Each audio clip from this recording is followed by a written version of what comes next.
that Hebrew word kadosh, and we find a root word for thresh in it, for thresh.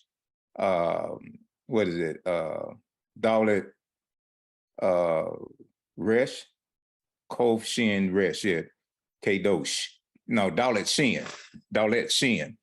And threshing, and we went over this earlier, I'm just reviewing this, how that the scripture said the Father, he'll take his winnowing fan and thresh his wheat on the threshing floor. And he'll gather the wheat into his barn, but the chaff, he would burn it. They understood this. They had agricultural understanding and intellectual relative to, agricultural intellect, and put it like this. They understood exactly what he was saying. And one thing, when we were in our seminary, and I was a dean of the college, also a professor, that we taught was that one area of proper scripture interpretation is a vein of theology. I'll just use that word, vein of scripture interpretation called revelation accommodated. Revelation accommodated. That means that when you read a historical event or a historical phrase that was spoken by a person in their culture, with their cultural intellect and their understanding, what picture would be painted in their mind when he heard that, you have to leave it like it was. You can change it and make it American, in other words.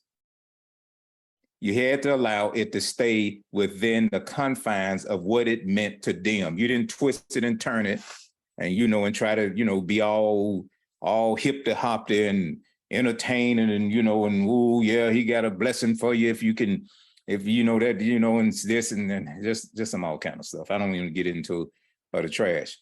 But that threshing, what it tells us in the original language is that holiness, and we're going to deal with it, is what comes from something.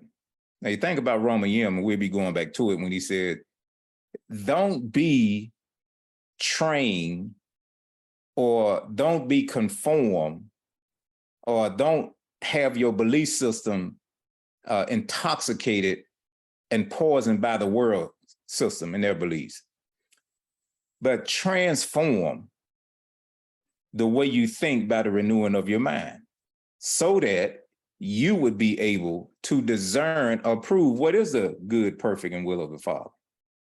You will be able to do that, by dealing with your mindset, your thoughts. As a person thinking a heart and a belief system, that's the way that they are. So that's a part of the threshing process. And as you go through that, we go through that process, the end product is holiness, integrity.